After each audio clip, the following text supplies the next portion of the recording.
Hello students, hope आप लोग की प्रिपरेशन एकदम अच्छी चल रही होगी। आज हम लोग कंप्लीट कर रहे हैं यूनाइटेड नेशंस चैप्टर को। तो पहले मुझे लगता है कि इसके क्वेश्चंस देखने से पहले हम लोग थोड़ा इसका कुछ नोट्स टाइप में देख लेते हैं, थोड़ा एक इसका आउटलुक देख लेते हैं। तो इस बात को समझिए, वर्ल्ड वार फर्स्ट के बाद जो है लोगों को आवश्यकता हो कि कुछ ऐसा एक ताकतवर प्रभावशाली कोई ऐसी संस्था होनी चाहिए जो भविष्य में आने वाली युद्ध को रोक सके। तो ऐसे लिए उन्होंने बनाया जो है लीग ऑफ नेशन। लेकिन जब वर्ल्ड वार सेकेंड हुआ और लीग ऑफ नेशन नाकाम रहा उसको रोकने में, तब लोगों ने बनाया यूनाइटेड नेशंस। अब यूनाइटेड नेशंस जो है तब से लेके अभी तक चल रहा है। यूनाइटेड नेशंस का जो है इसके मेन 6 ऑर्गन्स हैं। ठीक है, हमको पूरे 6 नहीं पढ़ने हैं। तो पहला तो इसका जो मेन ऑर्गन है, यानी कि जैसे काम करता है, जैसे हमारे शरीर में 5 ऑर्गन्स होते हैं, उन्हीं की मदद सारा काम होता है, वैसे ही यूनाइटेड नेशंस के भी 6 ऑर्गन्स हैं। सारे नहीं पढ़ने हैं, कुछ पढ़ने हैं, लेकिन एक बार देख लेते हैं। सबसे पहला है हमारा जनरल असेंबली। जनरल असेंबली का मतलब, जैसे आप लोग पढ़े हैं पार्लियामेंट हमारे पास होता है, लोकसभा होता है, राज्यसभा होता है, वैसे ही यूनाइटेड नेशंस के पास जनरल असेंबली है। टोटल इसमें कितने मेंबर्स हैं? 193 मेंबर्स हैं। ये 193 मेंबर्स कौन है? ये 193 देश हैं।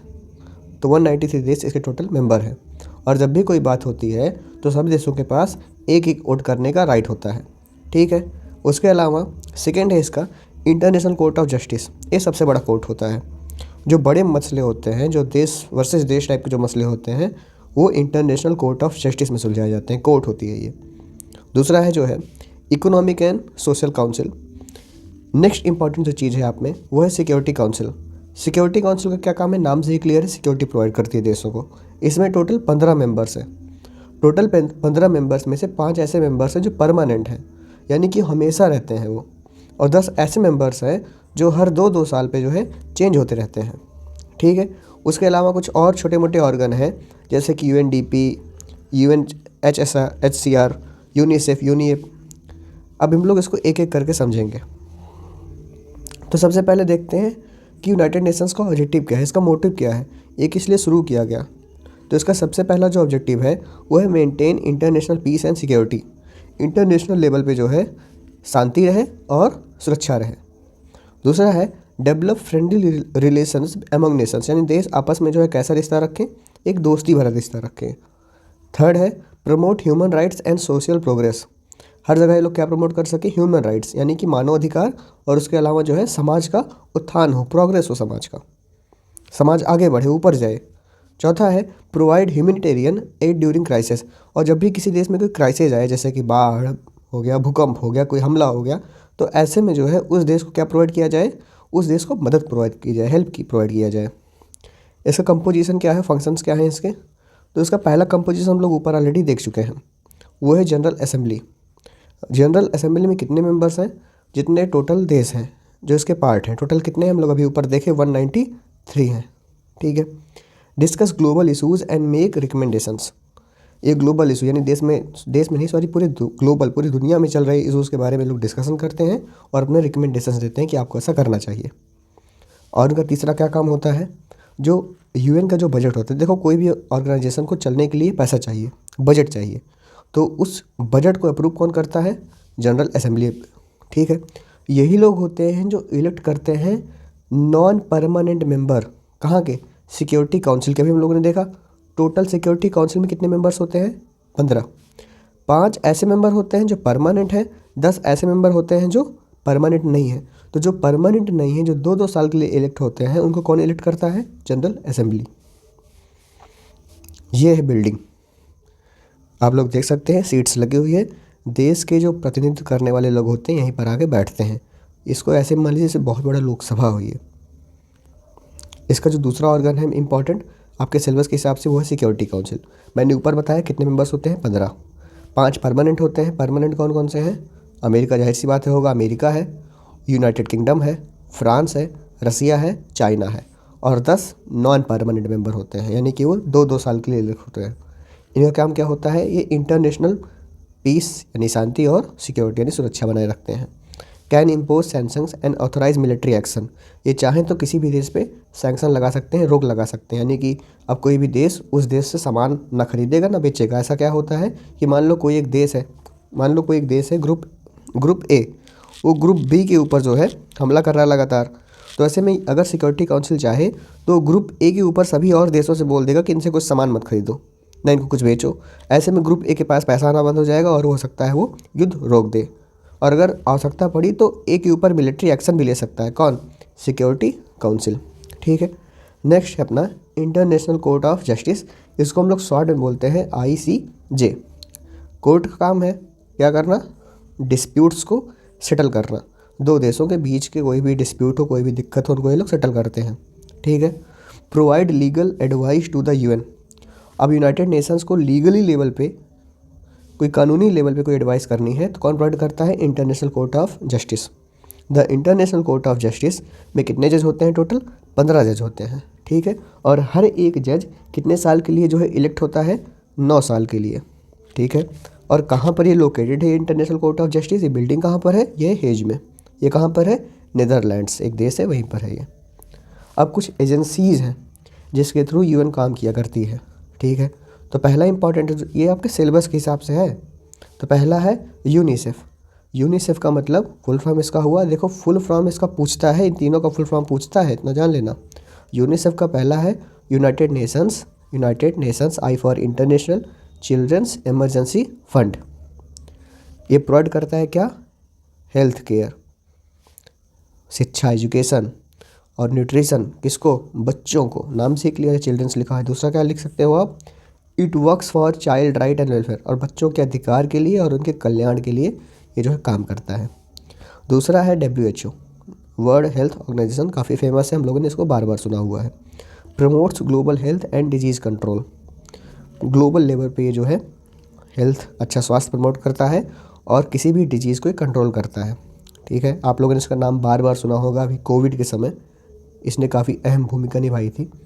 Response to health emergencies and conduct medical research, जब भी कोई हेल्थ इमरजेंसी जाती है, जैसे अभी कोविड ही आया था, तो ऐसे में लोग रिस्पॉन्ड करते हैं, लोग गाइडलाइन तैयार करते हैं कि आपको ऐसा करना है, ऐसा नहीं करना है, और ये लोग मेडिकल रिसर्च भी करते हैं, नई नई दवाओं का खोज, नए नए इलाज का खोज ये लोग किया करते हैं। थर्ड है UNESCO, United Nations educational, scientific and cultural organisation, full form ध्यान रखना है। प्रमोट क्या करता है? एजुकेशन, साइंस और कल्चर। ठीक है। उसके अलावा ये प्रोटेक्ट करता है world's heritage sites. World heritage sites कैसे? जैसे ताजमहल हो गया, ठीक है, ऐसी जगहों को ये प्रोटेक्ट करते हैं, सुरक्षित रखते हैं। और उसके अलावा ये इंकरेज करते हैं, बढ़ावा देते हैं इंटरनेशनल कोऑपरेशन इन एजुकेशन, यानी शिक्षा के मामले में ये लोग काफ़ी ज़्यादा जो है कोऑपरेट करते हैं। मुझे लगता है अब आपको एक यूनाइटेड नेशंस का एक मोटा मोटा आइडिया लग गया है, हम लोग रेडी हैं क्वेश्चंस करने के लिए। तो पहला 14 का पेपर देखते हैं। Mention any 2 function of general assembly, हम लोगों ने अभी ऊपर जस्ट देखा। तो जनरल असेंबली का जो 2 मेन काम है, तो पहला ये है कि ये प्रमोट करता है इंटरनेशनल कोऑपरेशन कई सारी फील्ड्स में, जैसे कि पॉलिटिक्स, इकोनॉमी, सोसाइटी, कुछ भी आप लिख सकते हो, कोई एक दो लिख सकते हो। उसके अलावा it discuss issues related to international peace and security, और ऐसे इशू के बारे में डिस्कस करता है जो रिलेटेड होता है किससे? इंटरनेशनल लेवल पे पीस और security. Peace and security word याद कर लो, बार बार आने वाला है अपने क्वेश्चंस, अपने आंसर्स में आप इसको लिखेंगे बार बार। 15 का पेपर देखते हैं। नेक्स्ट क्वेश्चन है ऑब्जेक्टिव ऑफ UN। तो इसका ऑब्जेक्टिव क्या है? To prevent future war and maintain international peace and security. तो इसका पहला ऑब्जेक्टिव, इसका पहला काम यही है कि जो भविष्य में होने वाले युद्ध हैं उनको प्रिवेंट करना, उनको रोकना है, और पूरे विश्व भर में जो है international peace and security maintain करना। मैंने कहा ना, पीस एंड सिक्योरिटी वर्ड जान लो, ब्रह्मास्त्र है, बार बार यूज होने वाला है। To promote friendly relations among nations, और उसके अलावा जो है देशों के बीच में एक फ्रेंडली रिलेशन बनाना है, दोस्ताना टाइप का एक रिश्ता बनाना है। To increase respect for international laws, देखो कुछ कानून होते हैं जो नेशनल लॉ होते हैं जिनसे हम लोग अपना काम करते हैं, कुछ होते हैं इंटरनेशनल लॉ, यानी कि वो अंतर्राष्ट्रीय कानून होते हैं, तो सभी देश उनका रिस्पेक्ट करें और उनको बढ़ावा दें।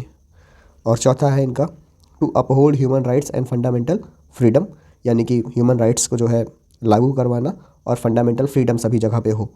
और लास्ट है टू प्रमोट सोशल प्रोग्रेस, मैंने इसको बताया था, और स्टैंडर्ड ऑफ लिविंग लोगों को इंप्रूव करना है, इन लोगों को जीवन जीने की जो शैली है उसको इंप्रूव करना है। तो इसमें 5 पॉइंट है, 5 नहीं पूछेगा। जैसे आपका अगर क्वेश्चन 4 नंबर का बनता है, 3 नंबर का बनता है, तो आपको बस उतने ही पॉइंट्स लिखने हैं। Meaning of human rights as per the UN charter, तो UN चार्टर के हिसाब से जो है ह्यूमन राइट्स का मतलब पूछ रहा है। तो ह्यूमन राइट्स का मतलब होता है कि जो बेसिक फ्रीडम होता है जो सभी लोगों के पास होना चाहिए, यहाँ तक कि इसमें मैटर नहीं करेगा कि आपका धर्म क्या है, आपका रेस यानी आपका जो है किस प्रकार के आप एक तबके से आते हो, नस्ल से आते हो, आपका जेंडर क्या है, आपकी नेशनलिटी क्या है, या आपका सोशल स्टेटस क्या, अमीर हो गरीब हो, ये सब चीज़ से कोई मतलब नहीं रहना चाहिए। ये सभी चीज़ें जो है, आप कैसे भी रहो, आपका कलर भी क्या हो, आपका जेंडर क्या हो, आपका देश क्या हो, कुछ नहीं, आपको जो बेसिक फ्रीडम मिलनी चाहिए वही है जो है आपका ह्यूमन राइट्स। ठीक है, इसमें राइट्स क्या है? The right to life and personal freedom, यानी कि जीवन जीने का अधिकार और अपना खुद का एक पर्सनल फ्रीडम होना चाहिए। राइट टू एजुकेशन, ये सब एकदम नैसर्गिक है, सबको मिलना चाहिए, कोई भी हो, कैसा भी हो, सबको मिलना चाहिए। और राइट टू ओन प्रॉपर्टी, सबके पास अधिकार होना चाहिए कि अपनी प्रॉपर्टी ओन कर सके।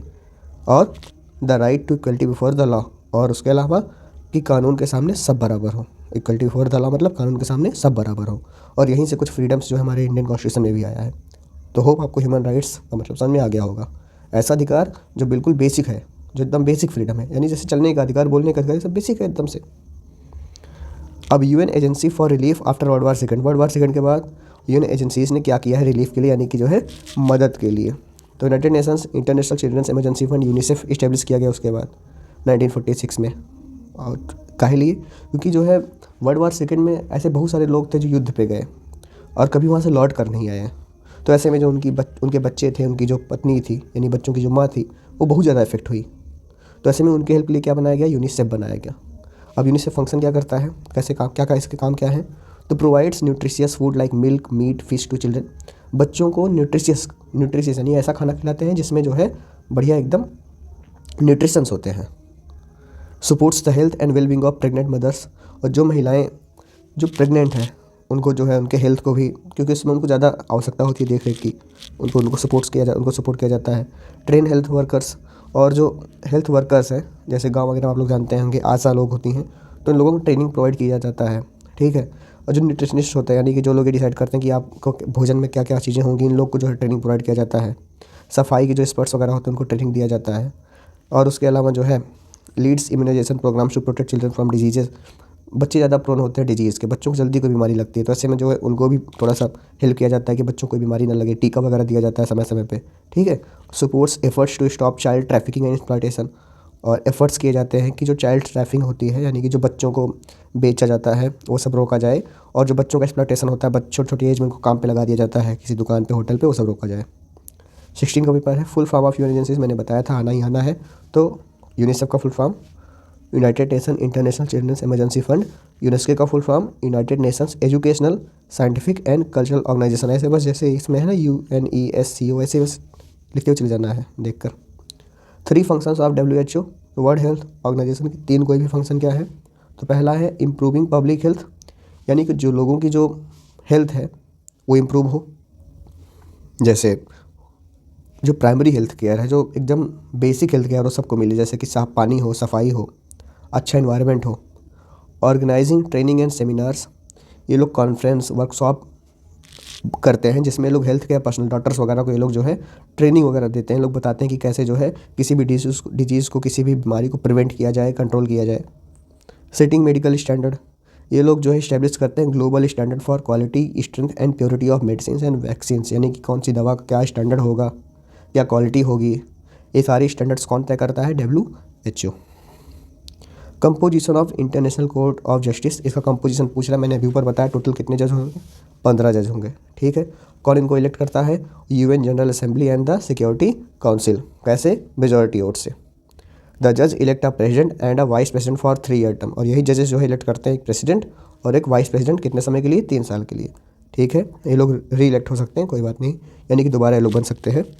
और इसमें आप लोग लिख सकते हो कि ICS जो जजेस होते हैं इनका जो टर्म होता है वो 9 साल का होता है। बाकी तीसरा पॉइंट आप ऐसा बना सकते हो। 4 functions of the general assembly, general assembly के कोई भी 4 फंक्शंस। तो मेंटेन इंटरनेशनल पीस, मैंने भी ऊपर बताया कि विश्व लेवल की शांति ये लोग चाहते हैं, पीस एंड सिक्योरिटी मेंटेन करना चाहते हैं। इंटरनेशनल कोऑपरेशन चाहते हैं, देश एक दूसरे देश का साथ दे, फ्रेंडली रिलेशन डेवलप करे। तीसरा है जो UN बजट होता है ये लोग अप्रूव करते हैं, सब चीज़ मैंने ऊपर बताई। एंड अपॉइंटिंग की ऑफिशियल्स, जैसे जज हो गए, ठीक है, या फिर सिक्योरिटी काउंसिल में मेंबर्स हो गए, इन सभी लोगों को अपॉइंट कौन करता है? आपका जनरल असेंबली। 17 का पेपर देखते हैं।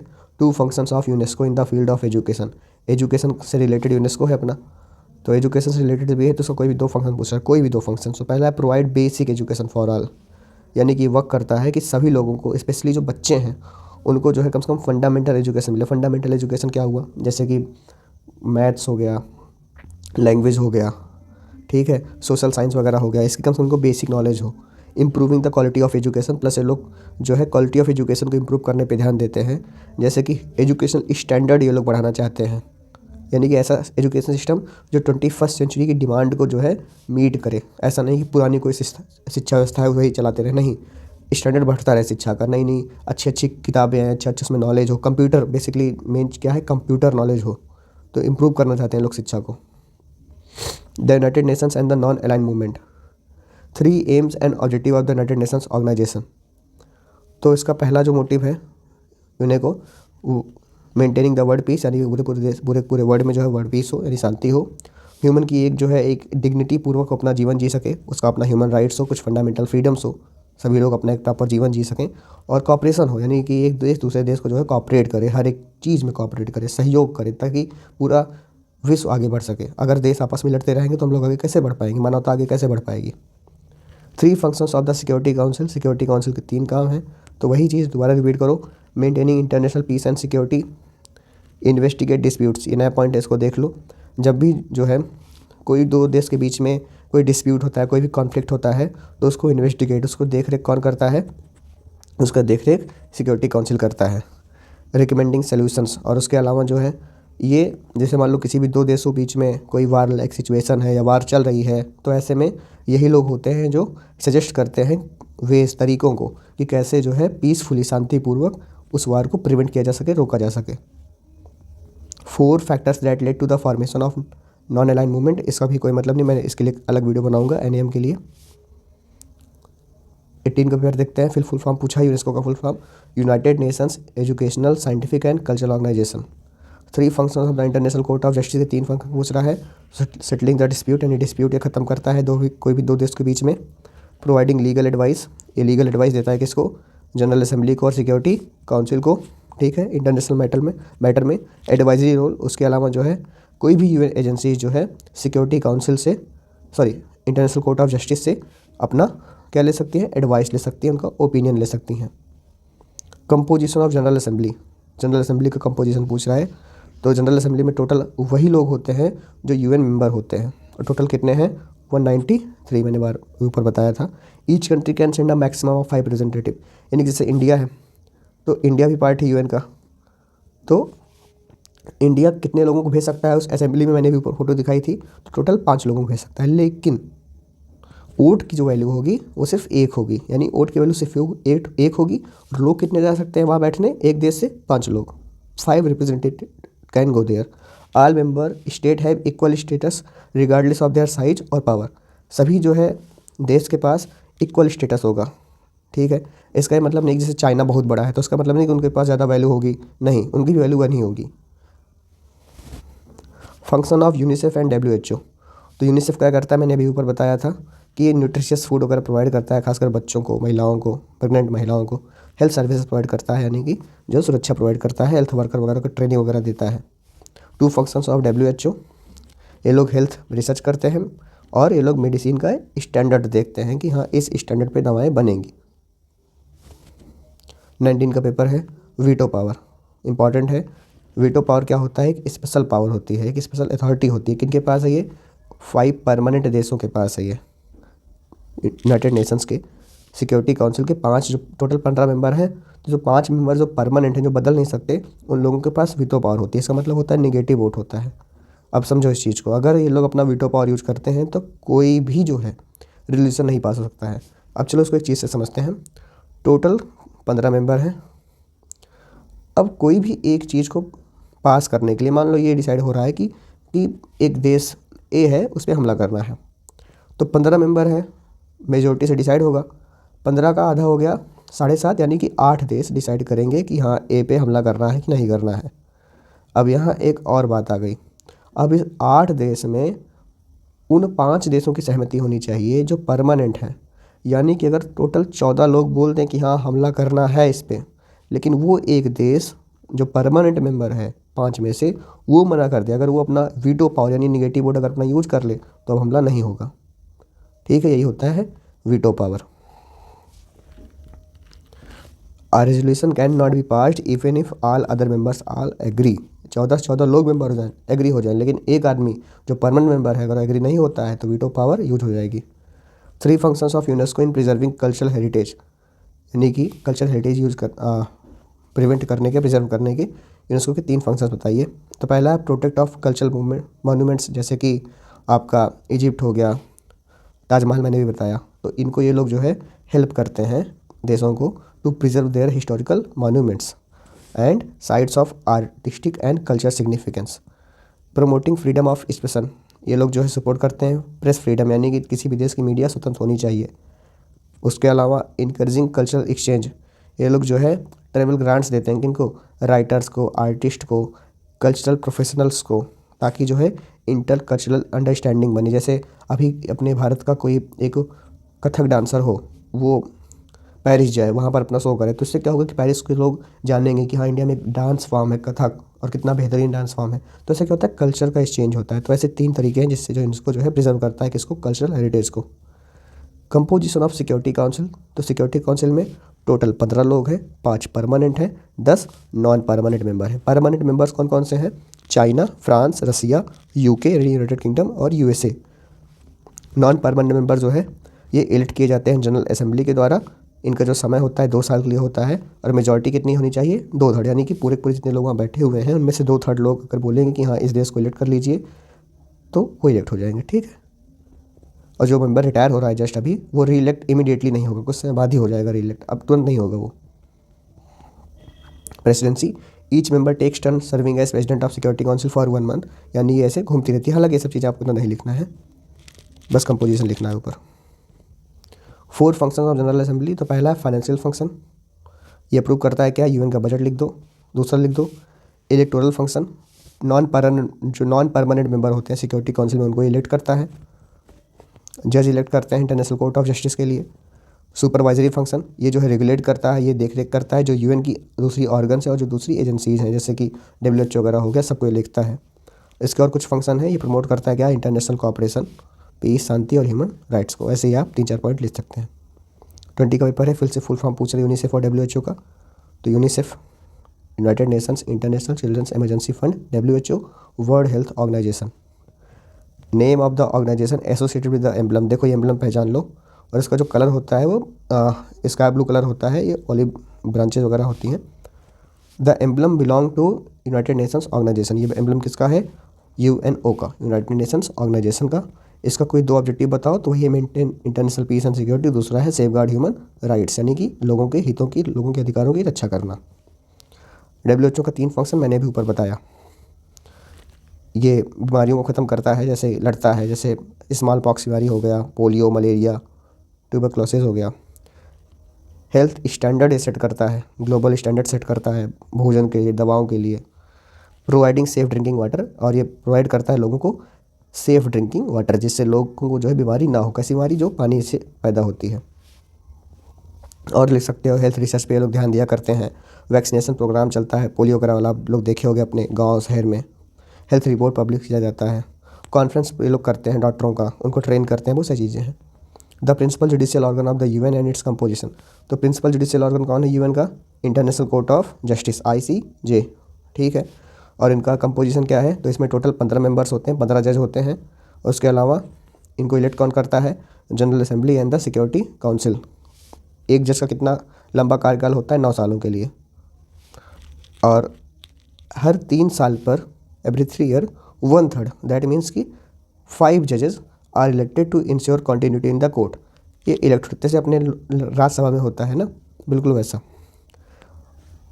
और ICJ अपना इलेक्ट करता है खुद का प्रेसिडेंट और वाइस प्रेसिडेंट, कितने सालों के लिए, 3 सालों के लिए। लोकेशन कहाँ है ICJ का, इंटरनेशनल कोर्ट ऑफ जस्टिस का लोकेशन है ह्यूज, नेदरलैंड, इसको ध्यान रखना। Which of the following countries is not permanent member of security council, तो फ्रांस है, चाइना है, ब्रिटेन भी है, जर्मनी नहीं है आपका। फुल फॉर्म ऑफ यूनेस्को देखो पूछ लिया फिर से, तो आपका united Nations educational S for scientific and C for cultural over organization, पहला वाला आपका सही हो जाएगा। Security council constitute of non permanent member, कितने नॉन परमानेंट मेंबर है इसमें, 15 मत लगा देना, नॉन परमानेंट मेंबर पूछ रहा है। 2 ऑब्जेक्टिव्स ऑफ द UNO, तो मेंटेन पीस एंड सिक्योरिटी, और दूसरा है इंटरनेशनल प्रॉब्लम को सॉल्व करना।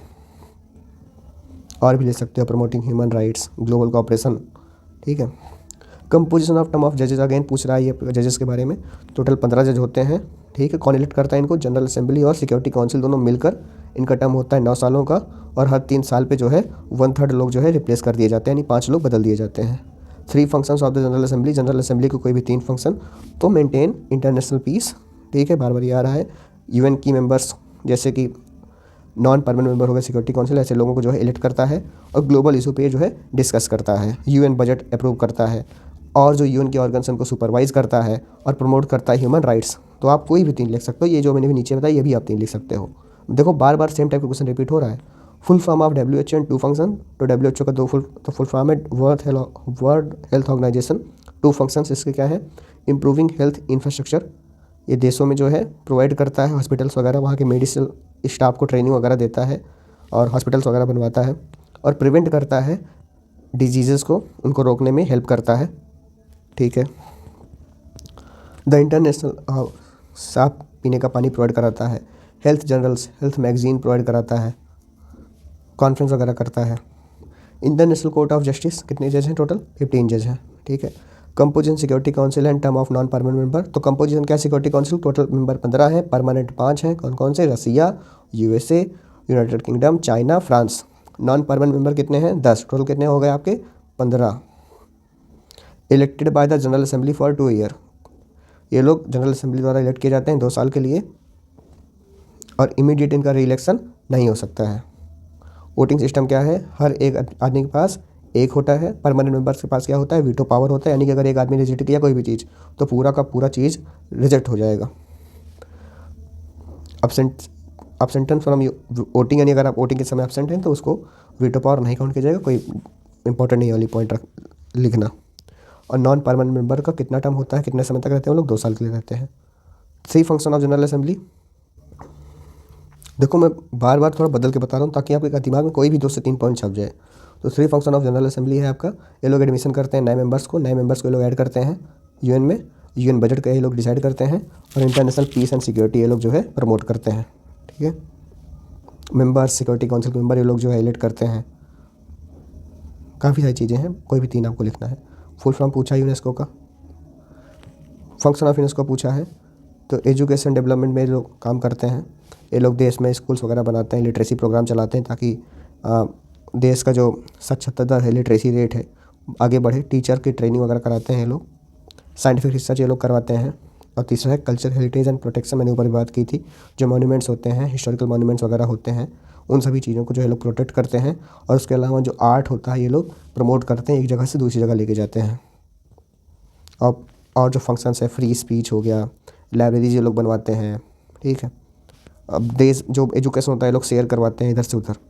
24 का पेपर देखते हैं। 3 फंक्शन ऑफ सिक्योरिटी काउंसिल, तो सिक्योरिटी काउंसिल का 3 फंक्शन है। इंटरनेशनल पीस और सिक्योरिटी ये लोग मेंटेन करते हैं। ये लोग पीस कीपिंग ऑपरेशंस करते हैं, यानी कि ये लोग जो है, इन लोग के पास अपनी एक आर्मी होती है, पीस कीपिंग आर्मी होती है, यानी कि ये लोग शांति स्थापना के लिए जो आर्मी बनाई जाती है, पीस कीपिंग आर्मी होती है। और यही लोग सिक्योरिटी काउंसिल वाले इसको जो है रखते हैं, किसी भी जगह डिप्लॉय करते हैं अगर वहाँ पर शांति स्थापना करना होता है। और इम्पोजिंग ऑफ सैंक्शन, अगर कोई भी जो है देश, जैसे कि मैंने ऊपर बताया कि जैसे ए है वो बी के ऊपर हमला लगातार कर रहा है, तो ए के ऊपर ये लोग क्या लगा देंगे? सैंक्शन लगा देंगे कि आप लोग इनसे कोई सामान नहीं खरीदेंगे। तो जो बाकी के जो देश हैं 193 देश, वो इससे कोई सामान नहीं खरीदेंगे, तो अब इसके पास पैसा नहीं आएगा, तो पैसा वगैरह नहीं आएगा तो ये वार वगैरह रोक देगा। 3 function of the world health organization, ये भी ध्यान रखना कि रिकमेंडिंग न्यू यूएन मेंबर, कभी ये काम कौन करता है? ये काम आपका करता है security council. 3 functions of the world health organization, WHO का कोई भी 3 काम, कई बार हम लोग ऊपर देखे। डिजीज़ कंट्रोल एंड रिसर्च पे लोग जो है काम करते हैं, जैसे कि जो मेजर इशूज़ हैं जैसे एड्स की बीमारी, cancer, diabetes, heart disease, communicable disease जो फैलती हैं, ऐसी चीज़ों पे लोग रिसर्च करते हैं ताकि ऐसी बीमारियों को ख़त्म किया जा सके। सेटिंग हेल्थ स्टैंडर्ड, ये लोग इंटरनेशनल स्टैंडर्ड बनाते हैं, दवाइयों का, वैक्सीन्स का, फूड की सेफ्टी का, यानी फूड कैसा होना चाहिए। और सैनिटेशन एंड न्यूट्रिशियस प्रोग्राम, ये लोग जो है गवर्नमेंट के साथ मिलकर काम करते हैं कि कैसे जो है सफाई अभियान चलाया जाए, कैसे लोगों को घर मिल सके, साफ़ सुथरा घर, साफ़ सुथरा इन्वायरमेंट मिल सके, उनको अच्छा न्यूट्रिशियस फूड मिल सके, भोजन अच्छा मिल सके, ताकि वो लोग जो है बीमार ना पड़े। उसके अलावा सेफ़ ड्रिंकिंग वाटर के लोग काम करते हैं कि साफ़ पीने का पानी मिले। हेल्थ वर्कर्स को ये लोग ट्रेनिंग देते हैं। तो ऐसे इनके लोगों का बहुत सारा काम है, WHO का हेल्थ से रिलेटेड सारा काम है। तो होप आप लोगों को ये चीज़ें एकदम क्लियर हो चुकी होंगी। ओके।